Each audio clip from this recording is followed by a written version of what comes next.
My name is Jonathan Florence, and this is my fourth YouTube reflection for citizen leadership.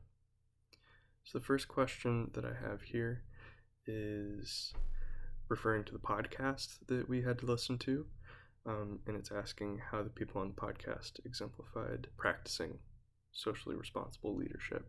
It really talked about understanding the whole system and how your decisions and management can impact the whole system and what the consequences of that can be. They talked about how handouts like wells and shoes and clothes can actually be really detrimental because it doesn't build up a community. So really you should be focusing on promoting education and other foundational issues with the communities. I think that's how they embodied socially responsible leadership, is just understanding the whole system and the repercussions of their decisions. So next is what challenge or issue would I like to change at Virginia Tech, and how is that part of a larger system? So I said there are almost no events geared towards attracting upperclassmen, and I think it would really help to foster a sense of community if there was really a chance for upperclassmen to interact with the younger students and sort of field any questions or talk about the program. Because I know when I came into tech, I found a lot of things really confusing, like course requests and math info and all that. So I think it would be really helpful to have some sort of venue through which you can talk to people who have kind of been through it before in your school. And so, like I said, I think that would impact the feel of the whole school and make it feel a lot more like a community. The next prompt is, what are 5 words that you can use to describe the continent of Africa? And why did you choose those words? So the first word that I chose was independent, and I think that's true as a continent and person to person. The people that I've interacted with from Africa and the people that I've seen in the media from Africa are very self-reliant and outgoing and independent, and I think that's really admirable. I also think that as a continent, Africa is very independent. It can be super self-sustaining, and unfortunately there's been a past of colonialism in Africa, and so now in the past 100 years we've started to see more independence from that colonial past, and I think that's a wonderful thing. The next thing I said was beautiful. I think this applies to the people and the culture and the nature. I think it's just such a beautiful continent, and I think that people tend to think of Africa as a very homogenistic kind of area. It was mentioned in the podcast, but I think a lot of people think of Africa as a country and not a continent, when in reality there's so many different cultures and areas.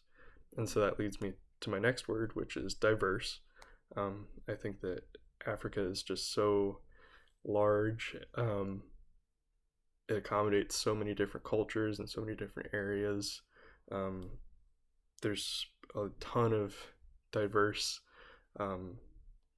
clothes and music and art and cultures, and I think it's just kind of breathtaking the amount of diversity that is present in Africa.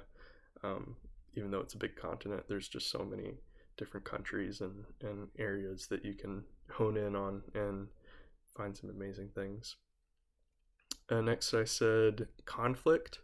Like I said, there is a past with colonialism, and obviously there's been some conflict in getting out of that, as well as some civil wars in some countries in Africa, and South Africa has had some things like apartheid, which I think really embodies conflict, and unfortunately I think Africa does have a fair bit of conflict. And then finally I said uncredited, and I think this is just because Africa as a continent has been taken advantage of a lot. And I think, as it was mentioned in the podcast, there have been a lot of efforts to help that may have actually been a detriment to the communities that they were trying to help. So I think that Africa is often written off. I think that's really juvenile to assume that that's all that there is to Africa, when it's just such a beautiful and diverse area. So next we have question number 4.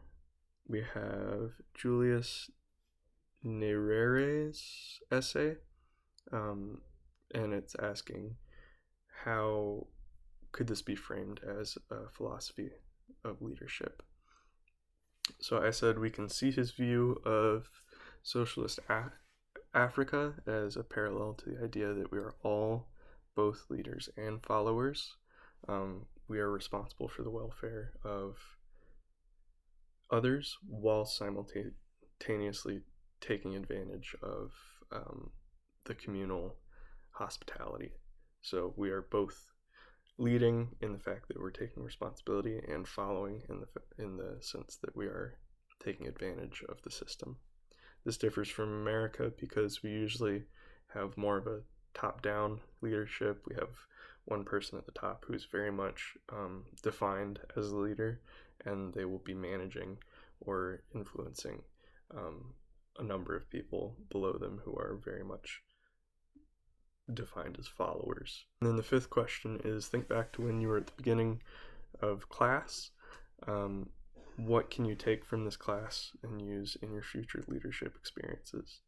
I said that I now realize that in order to be an effective leader, I have to first know myself and realize what my guiding principles are, because without doing that, I can't effectively make good decisions and make consistent decisions that people can rely on.